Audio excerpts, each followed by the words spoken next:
All right. Good morning, good afternoon, or good evening, everyone. It's been, I think, at this point, a handful of months in the making, but finally, I'm extremely humbled, honored, and grateful that we have with us today Mr. Lester Velez. For those that don't know, just a quick little summary on Mr. Velez. I believe he is one of the founders of Opus, a fantastic institution, and he's also a veteran. He's been on the show before. We've discussed things like sort of the old guard shifting to the new guard behind the scenes with the UAP stuff and all of that. But without further ado, Mr. Velez, thank you so very much again, Lester, for coming on. And how are you today?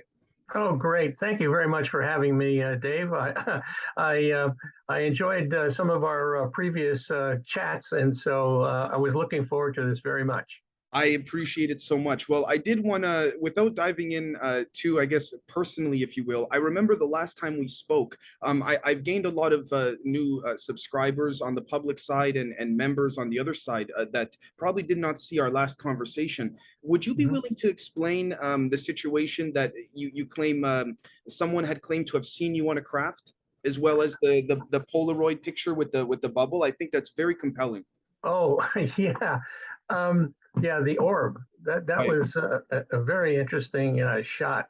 Well, first of all, the situation was that I was facilitating a support group in San Jose. This is a number of years ago when Opus first got started, and which Opus, by the way, stands for the Organization for Paranormal Understanding and Support. And you can see my website over here.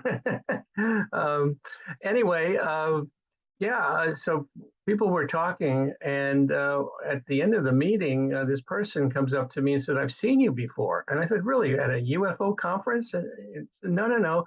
I saw you on board a craft." And so I didn't think much of it at the time. And it was probably a year and a half, 2 years later, that a totally different person says the same thing to me. "I've seen you before." And I said, "Really? Really? Where? UFO conference?" They said, "No. You were sitting on this bench on board the craft. You were naked and you were freaking out. And so they told me to go over to you to calm you down." Well, needless to say, at that point, I decided, okay, I'm going to go get regressed and see if I could find out any more, because consciously I had no recollection of that situation. And as it turned out, I never found out anything with regard to being on board a craft or interfacing with non-human intelligences, but I had multiple past lives, um, which were, some of them were really quite interesting. And I subsequently talked to a person that said, maybe somehow this person tapped into a past life where you might have been taken and brought on board a ship, because of course this phenomena has been going on for eons. Right. Wow. Well, that's incredible. If I, without getting too personal, if I'm not mistaken, I think you had mentioned at some point this person claimed to see you with liquid over your body or something like this, or was this may be someone completely separate? I apologize. Yeah, I don't recollect any liquid, Okay, so that sorry. might be a different person. I But was thinking of you know, somebody else. The people yeah, have so had this similar. situation is really interesting, and I think I know what you're referring to now. Um, One of the a couple came to one of our support group meetings, and they had been on a picnic up in the state park just north of Santa Cruz, and they were coming out of the park, and they saw this object over the ocean, this bright white light, and it got bigger and bigger until it was over their heads, and it was a triangular craft about the size of a small Learjet. And so they watched it as it went into this canyon behind where they were, and they saw another light over the ocean. And this craft came in the same way. And the first one, they felt they were looking at it. The second one, they felt it was looking at them, and they became frightened and they decided to get out of there. And this path to get out of there is rather hilly, and even during the day, it's very dark and there's stones all over the place. And so it's kind of treacherous, but they felt they were on automatic pilot for some reason. And they got down to their car, and that's the last thing they remember until 3 hours later. They're sitting in a restaurant, which is only 5 to 10 minutes from where they were. um, having some food. So they came to one of our support group meetings, and after this experience, they both developed a rash. And they took pictures of this rash and they showed it around to the people in the support group. And almost without exception, they all said they had a similar rash at one time or another. And then this is where the liquid part comes in, because one of the people in the group said that I know what this is from. And then we say, what? Well, what is it? It's a reaction to the fluid that they dip you in when they bring you on board the craft to sanitize you. So Right. Okay. Well, first off, let me apologize for conflating and confusing it. oh, But that's all right. thank you so I much. mean, you listen, I'm sure you hear a lot of different stories. Yeah, So, very, very much so. But I mean, that's incredible because that liquid type situation, in addition to the whole missing time where people say like, oh, they're eating at this, in this case, the couple's eating at the restaurant, if I'm not mistaken, and they kind of mhm. wait, what happened the last 4 or 5 hours? They don't Yeah, recall. exactly. Yeah. Exactly. And unfortunately, we couldn't get them to get regressed. They had uh, concerns about it. And that's a good thing because when we have people come to our website, where we actually have a support button on there where people are looking for either to be added to the online support group that Opus has, it's totally confidential, and we have over 300 people in it from around the world talking 24/7 with each other.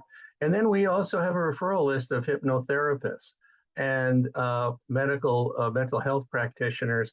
And we just recently set up what we call the EST, the Experiencer Support Team, which is a group of people that have had a lot of experience with this phenomena and are able to work with these people and try to reduce the stress and then also be empathetic about their situations and be totally neutral about what it is.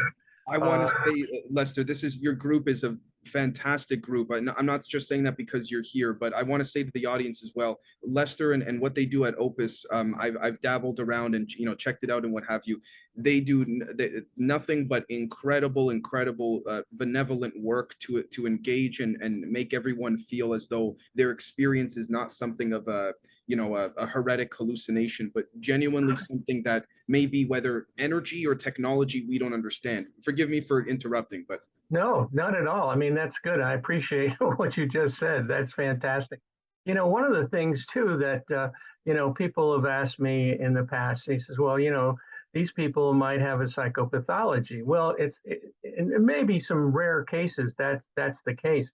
But what we found, we did a study back in 2007 that was funded by MUFON, the Mutual UFO Network, where we took 71 people that claimed they had contact with non-human intelligences and 51 people as a control group.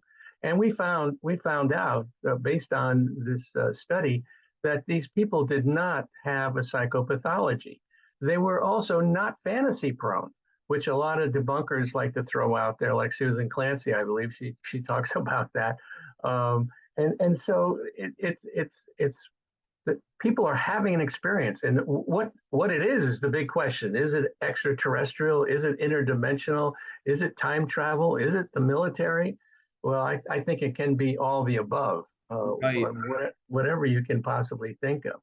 I'm Uh, I'm in full agreement. If I may ask Lester, without divulging, of course, any of the confidentialities of the people mhm. that have come to your support group, would you be able to lay out for myself and the audience what, say, the last 6 months to maybe even a year and a half, the most common we could say the most common experiences that people have come to Opus with, even generally?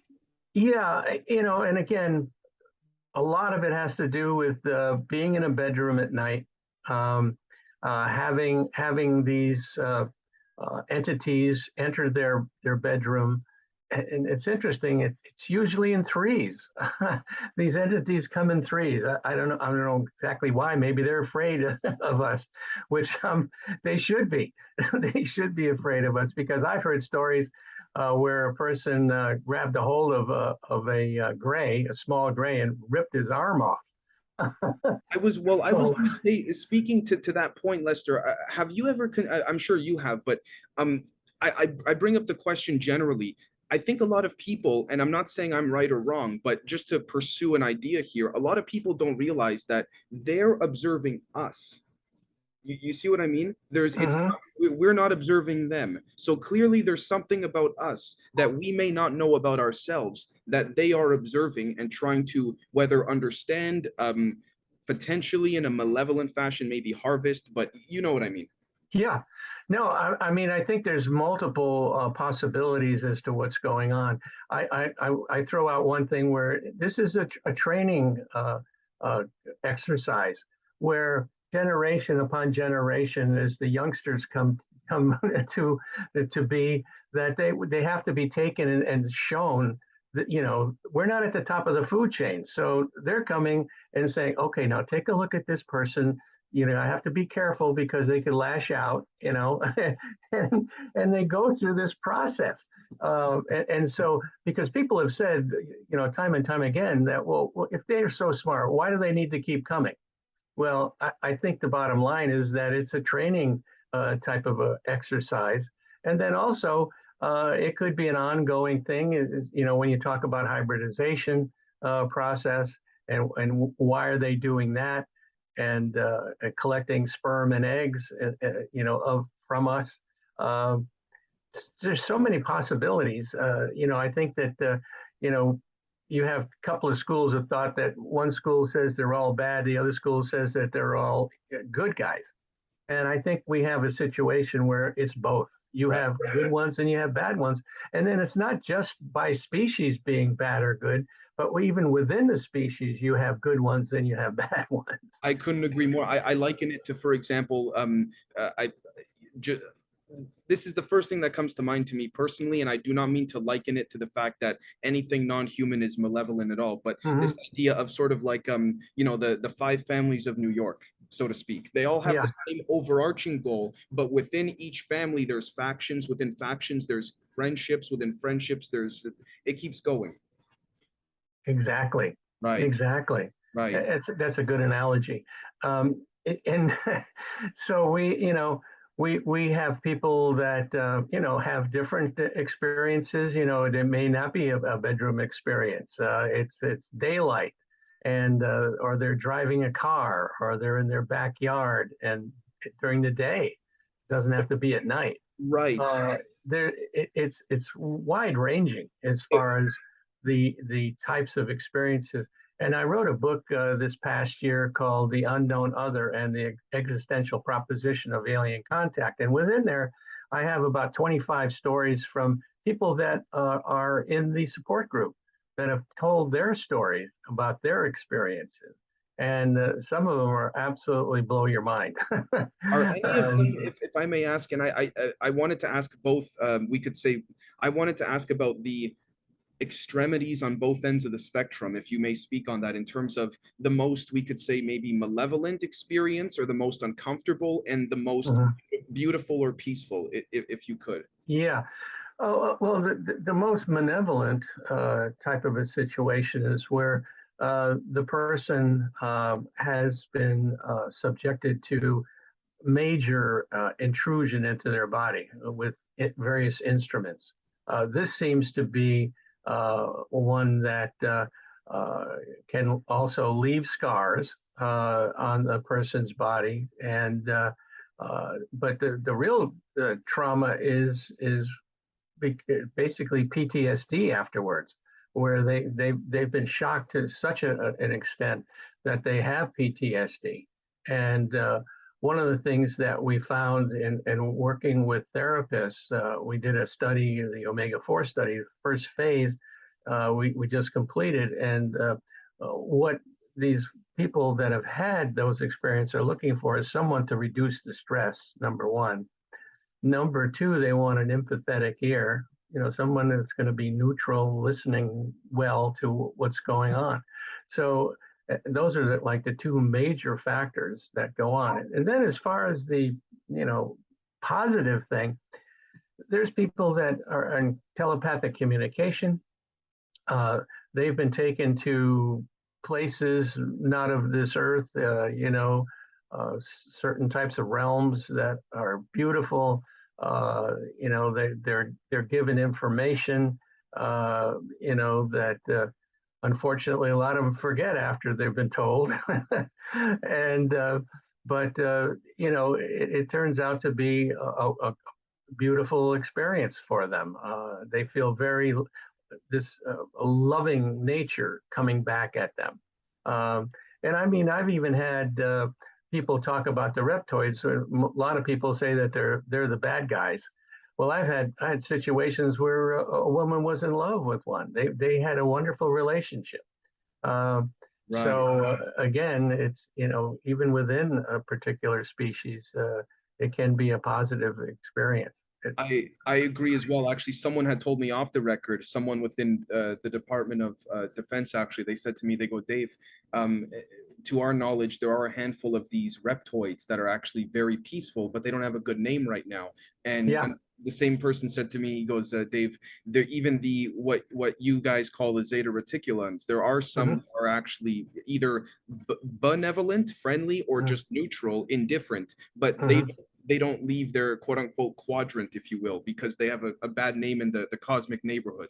Uh, So it's, yeah, I mean, this once you start going down this rabbit hole, I mean, there's a myriad of possibilities as to what it is, and we don't have the answers to a lot of this. right. You know, we have a lot of conjecture as to what it is, but our organization basically, our mission is to help people having paranormal experiences, which includes the type that we're talking about now, the quote unquote experience or abduction contact type of experience. Um, we're open to others, and we have resources where we can point people if they're having a demon possession or a spiritual awakening or kundalini activity. So uh, there's so many parts of the paranormal, but I believe they're all connected. I agree. And you mentioned earlier about an orb uh, that was a picture was taken. It was over my head, and I've never seen an orb like this. It was red, and it had like a little yellow cap, a little protrusion on it. And the person that was taking the pictures, it was a digital camera, and they were taking pictures like this, click, click, click, click, and every picture, that little yellow cap moved. It moved in position, uh, you know. So I, it was there. I didn't see it because it was over my head. I didn't even know it was happening. But when she said to me, says, "You got to see these pictures," I was totally blown away. And what is that? What is that? And that same night that we were out there, this is in Sedona, um, and Tom Dongo introduced me to this woman. He says, "You got to see her pictures." And there was a serpent, a multicolor serpent in the sky. And, you know, it's befuddling, all these types of things, and who's behind it. And one picture that she blew up, it was an orb, that the picture that she blew up. And in the orb, you can distinctly see gray aliens. And it's like one is close to it's like a portal, like a portal. And one is up close to the exit of the portal. And you could see one's in the back kind of looking in a different direction. And there was like three of them in this picture. And Well, there's your always coming in threes again, and there's yeah. also this concept of whether it's a portal or even a portal and or like an observatory for them. Hmm. That's what it Yeah. seems like as well. Yeah. Now, I did want to ask as well, with respects to the whether positive, negative, or indifferent experiences, do you ever have people come to Opus or even to yourself personally, without getting too detailed, but they say, Lester, I was physically brought on the craft, and then others say, Hmm. Lester, I left my body was left behind in my bedroom. Hmm. Do you get those? Yes, you get both. You get both. People having astral type movement out of their body. Their energy is floated out, and then you have people that are physically taken like through the wall. of their house or through the ceiling, and that's a very common thing. And people have asked me too, well, what does the craft look like? In a lot of cases, these people don't even see the craft until they're inside the craft. And so it's really difficult to give any kind of explanation as to what the craft looks like. When you're on the inside, is it very large, or does it depend on the experience?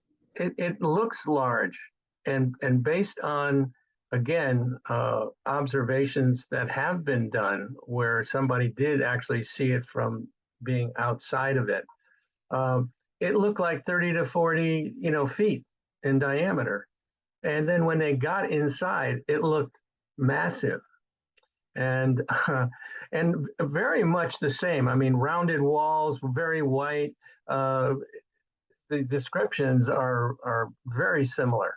Sort of like The ceramic cold. looking, like What's that? ceramic looking, smooth, no rigids. Yes, Yeah. right, right, exactly. And so, yeah, it's you have to wonder again. Did they all have their craft built by the same guy? Kind Well, of like they went to like an this Apple is the store. model A25. Right, right, right. One thing I did want to ask Lester, and one thing that I think is something that I don't have the opportunity to ask many others, simply because many have not really been in the field for as long as you have. Very few, I should say, seldom. Do you and I ask this with the utmost respect, do you ever go through what people have called, you could say, mental burnout of the topic? Or have you found a way to sort of balance yourself with, that, taking some time off? that, That's a great question, and there have been a couple of times where I said, "Okay, I've done it. I can turn this over to somebody else, and then I'm just going to step away from it." But every time I do something like that, I'll get a phone call that just pulls me right back in, and so evidently, I've learned now that forget it. I'm just going to keep doing this thing until I kick the bucket. Right, right. Yeah, I see what you're saying for sure. Is there, if I could ask, is there anything of keen and peculiar interest that interests you, whether it's the beings themselves, whether it's the craft or the material, the technology, the orbs, Yeah, of all of that? What if you could, even doesn't have to be in order, but say top three favorite or yeah. most interesting things to you? Well, I think it has to begin with me in the very beginning, back in '91, when I joined MUFON. I was very interested in the nuts and bolts aspects of the phenomena, the craft. Um, and so, but over time, that has been relegated to probably last place, because I'm much more interested in what these people are experiencing, and then also trying to help them to get out of their particular situation. And because it's like three phases to the phenomena, the abduction phenomena, if you will.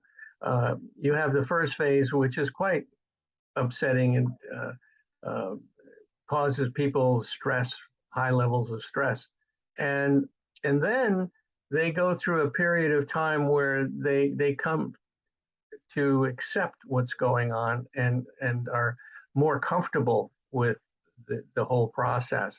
And then the last stage is when it stops. And it's like the Stockholm syndrome, where people say, well, what happened? Why aren't they coming for me? Did I do something wrong? And so I guess the thing that right now, what I'm more interested in is, and I told you earlier about the omega-4 study. We did the first phase of the study where we went out to therapists that are working with these people and had them take this survey.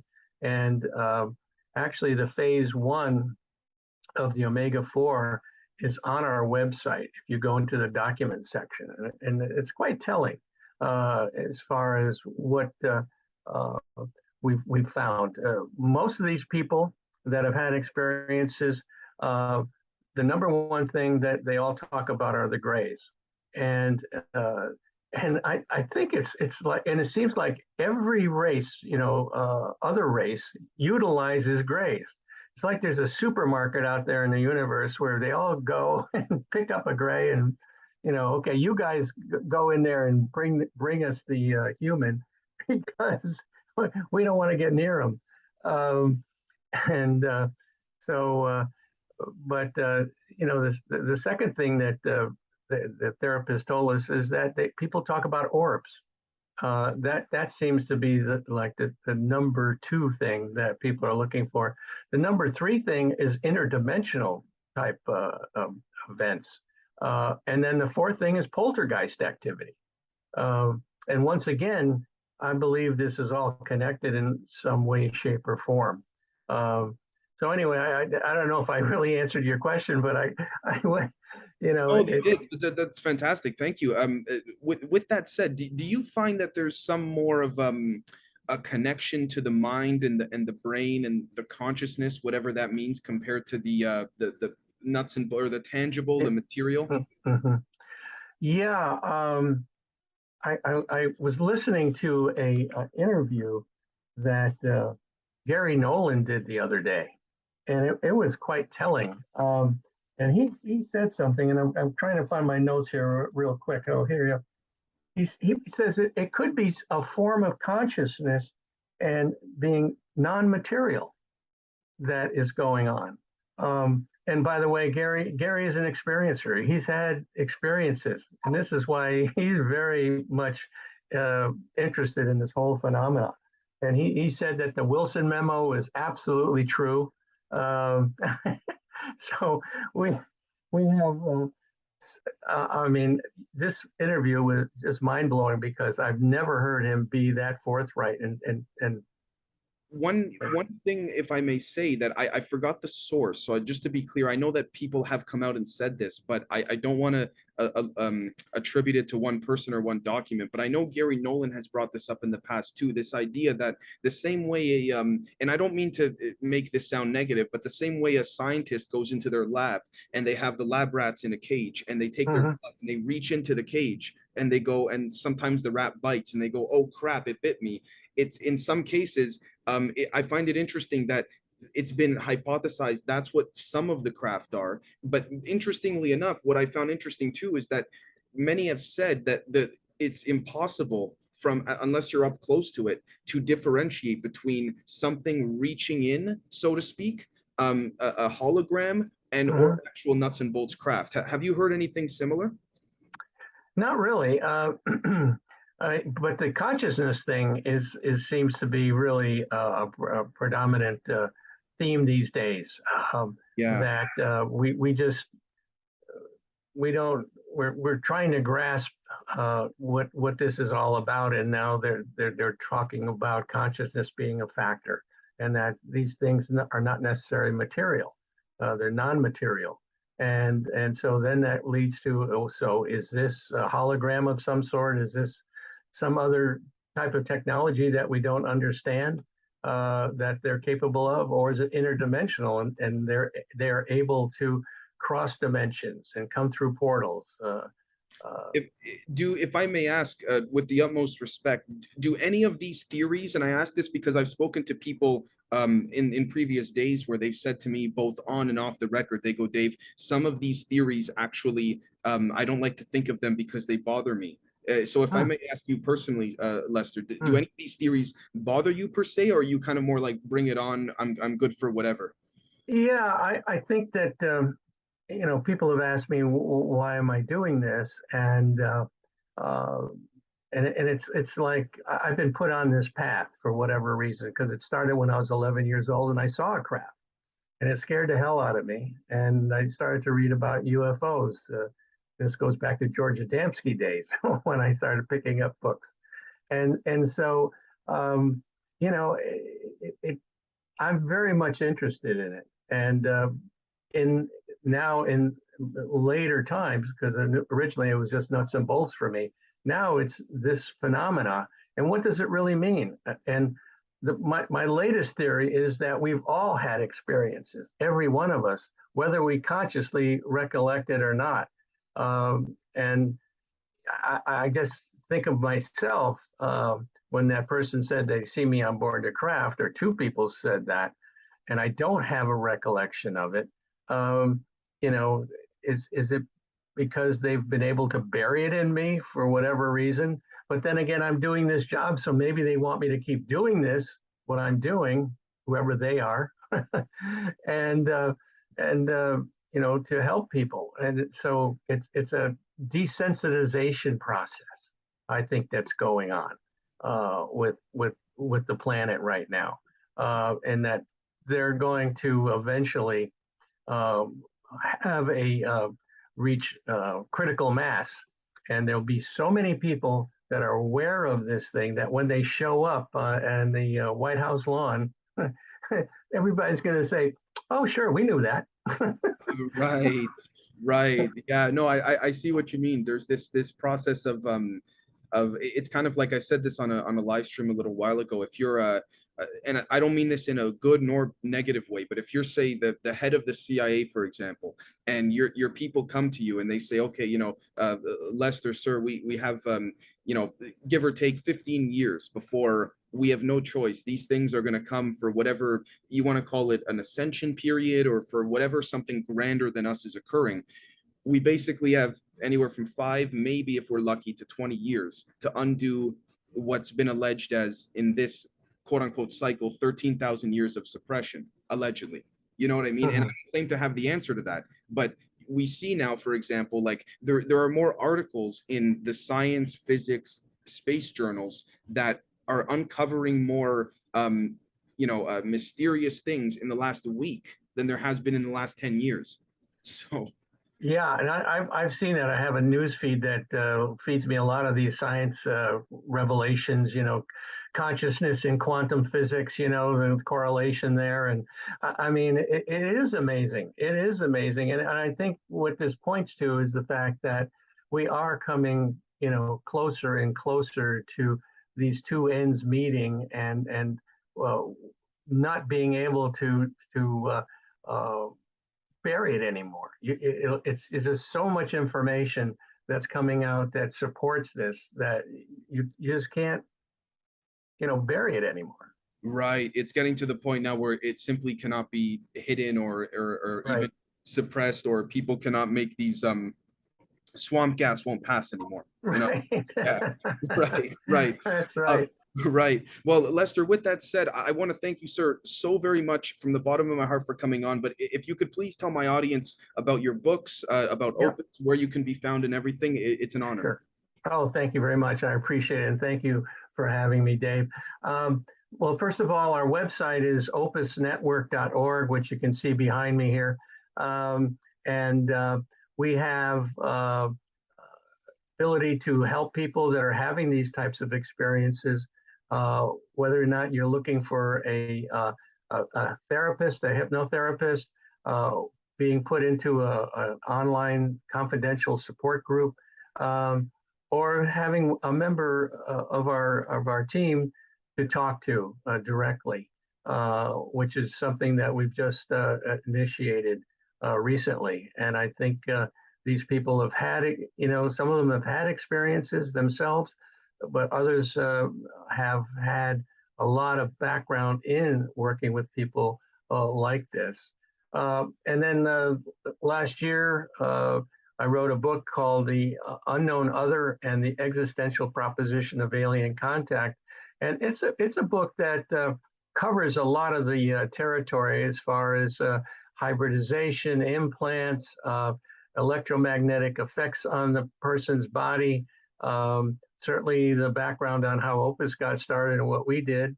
So I think you'd find it interesting. And I even talk about the UAP report that came out, and which was kind of a disappointment. But anyway, it's in there. It's almost like there's And multiple factions behind the scenes fighting over. Yeah, yeah. Yeah, and so, but there's a lot going on, and we have a lot of things on the site. Besides that, we have articles and documents, and we have videos that you can see. I've done interviews with various people like Linda Moulton Howe, Steve Bassett, and a whole bunch of other people that I think you'd find interesting as well.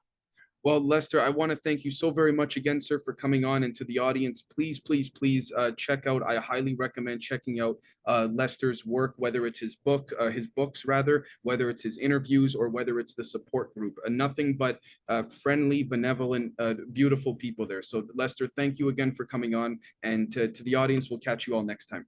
All right. Thank you so much, Dave.